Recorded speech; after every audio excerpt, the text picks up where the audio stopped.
Hey everybody, welcome back to the channel. It's old Pappy back with another one. Thanks for tuning in, and we're going to get right at it here. And this is going to be one of these crazy videos that only happens once in a while.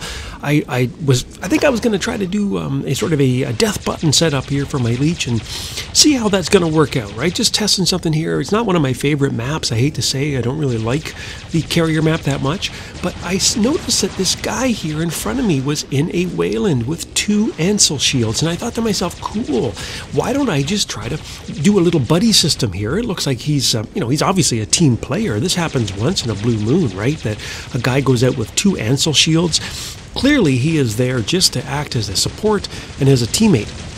But one of the craziest things that you're ever going to see is going to come up in probably about a minute of gameplay here. So let's get right at it, and then I'll give you a hint when it's going to happen. It's something probably you've never seen before, and if you have, then, it's like seeing a unicorn, honest to God. So anyway, let's get out of here. So here I am, and we're out in the middle, and why am I out there right now sacrificing myself? Well, I kind of thought to myself, the logic was that I would keep being able to use this guy's healing radius as a way to protect center. Right? So the idea is, normally I would be a big brawler and I'd be trying to get down the other end and cause all kinds of hell to break out by getting behind the enemy lines.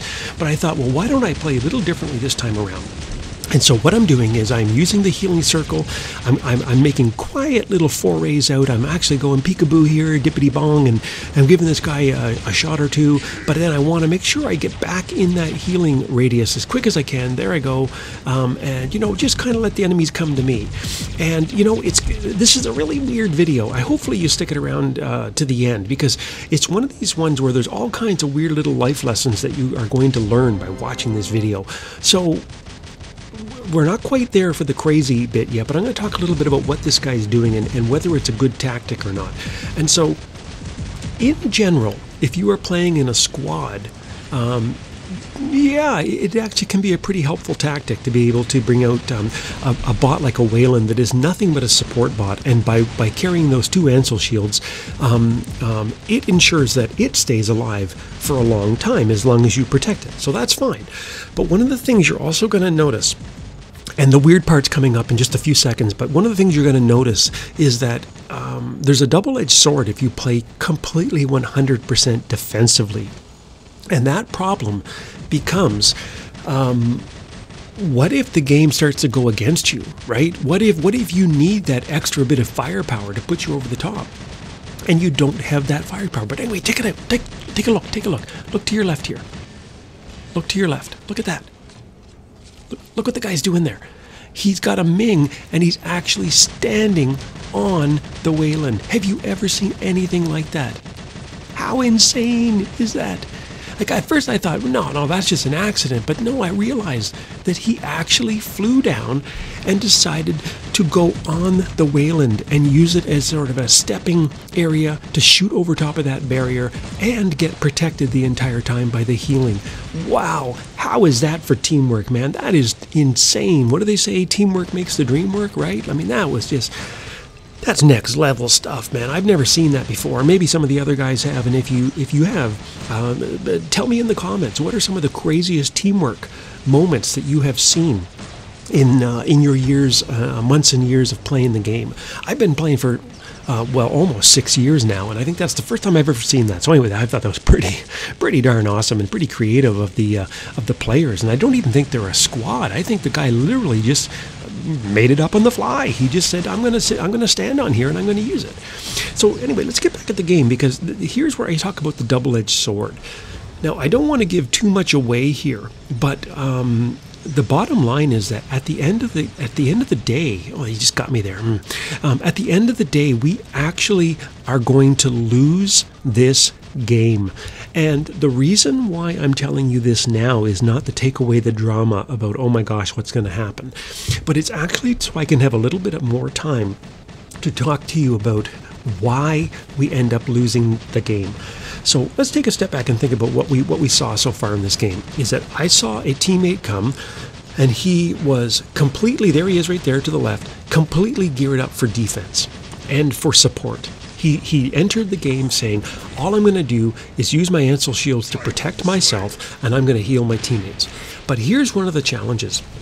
This is a very much a long map that is built to be fought over center, right? Fought over center. Most maps are, but this one specifically, unless you can work your way all the way down to the other end and steal their home beacon, it really is a fight for center.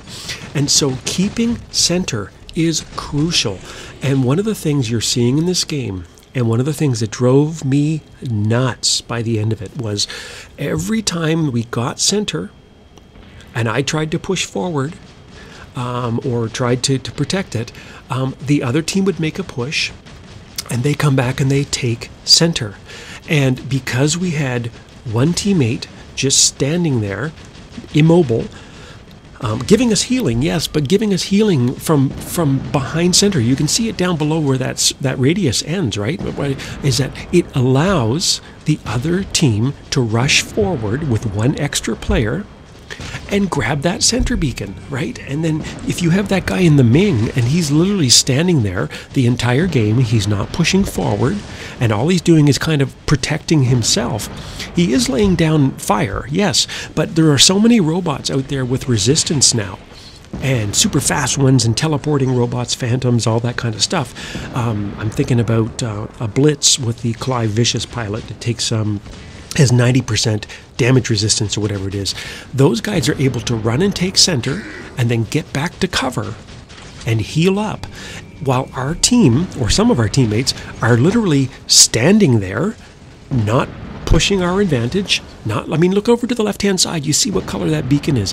It's still red. It's still red.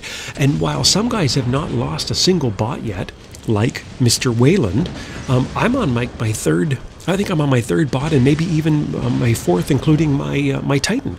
So and look, there's the Ming pilot. He's still there.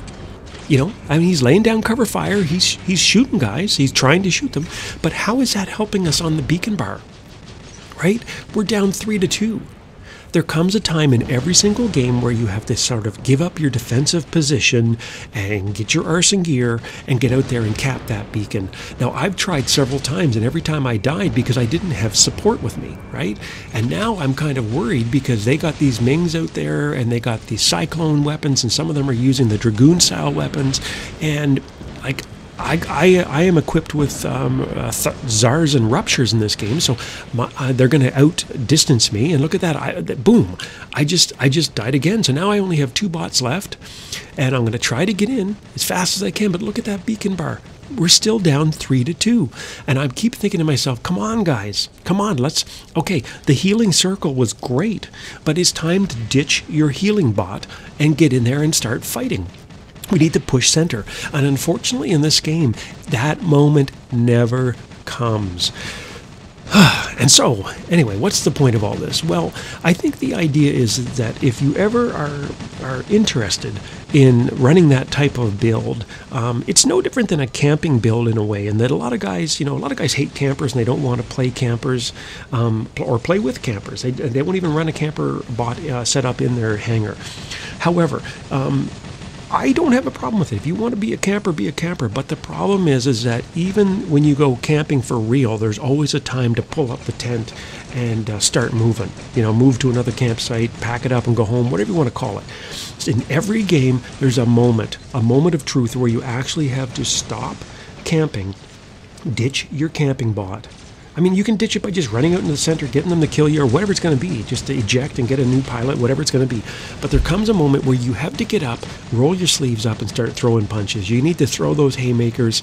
You need to get in there. You need to get rough and tumble, or else you're going to get into a situation like this, which is, look at that. We finally got the center back 3-2 in terms of the beacons, but we're so far back on the beacon bar. And there's only a few seconds left in the game, right? So we waited too long. We waited too long. And look, I just died again, trying desperately to take the fight to the enemies. And now I'm not even going to get back in time before the game's over.